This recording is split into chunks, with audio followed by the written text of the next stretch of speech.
floor for 4 minutes to Maria Corazza Bildt. Thank you.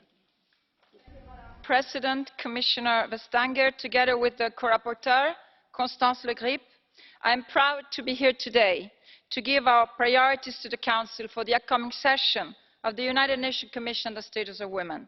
We cannot miss this opportunity to join forces and stand up together for women's dignity worldwide, to combat stereotypes and any form of discrimination beyond rhetoric with concrete actions. Much more needs to be done everywhere to empower women and girls and achieve gender equality. We want to give a voice, especially to the millions of women that are excluded, marginalised, vulnerable women, women with disability, migrant and refugee women. And first of all, we have to prevent and combat violence against women. With a zero-tolerance policy to domestic violence, honour killing, trafficking, sexual abuse and exploitation, female genital mutilation, forced marriage. Let's face it, many women and girls are new slaves of our times. Behind every victim, there is a heart-breaking story of a broken life. We therefore call on the Member States to ratify and enforce the Council of Europe Istanbul Convention on Violence Against Women. Second, education. We need to ensure access to school for all girls and keep them safe and empower them. Then promote women in the labour market, in particular women entrepreneurship, and recognise that women are an asset for our economy and growth. Eliminate gender pay gap and ensure equal pay for equal work and more representation of women in decision-making everywhere. We need to work towards shared responsibility and life and work balance between men and women in the care of children, and ensure that women and girls have universal access to health care, including sexual and reproductive health and rights.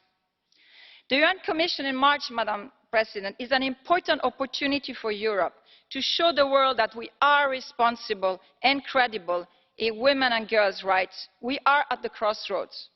As the US seems to be retrieving from global responsibility, Europe should step in. As the US seems to withdraw support to multilateralism, Europe should renew its support to the United Nations and international cooperation. As the US seems to be turning the back to women and girls' health, Europe should show leadership in gender equality and women's health. We firmly condemn the recently reinstated global gag rule in the most extreme form yet, expanded to withdraw funding not only from reproductive health services, but from an organisation's entire health budget if they provide information about interruption of pregnancy. This will encompass all the United States global health funding, from Africa through Asia to Latin America.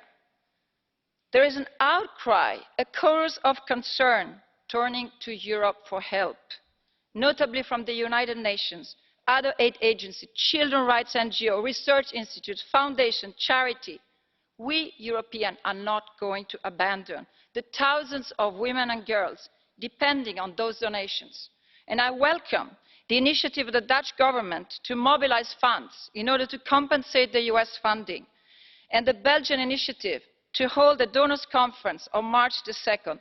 More countries and organisations should join the initiative to save the life of hundreds of thousands of women and girls in developing countries.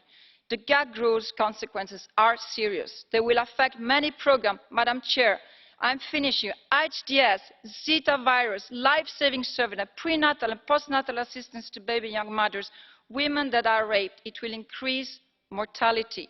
More women and girls are going to die in birth and complications.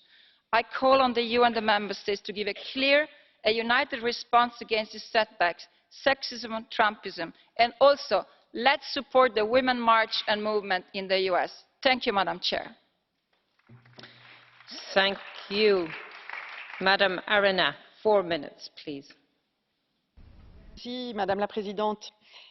La 4e conférence mondiale sur les femmes organisée à Beijing en 1995 a marqué un réel tournant important dans le programme mondial pour l'égalité entre les femmes et les hommes.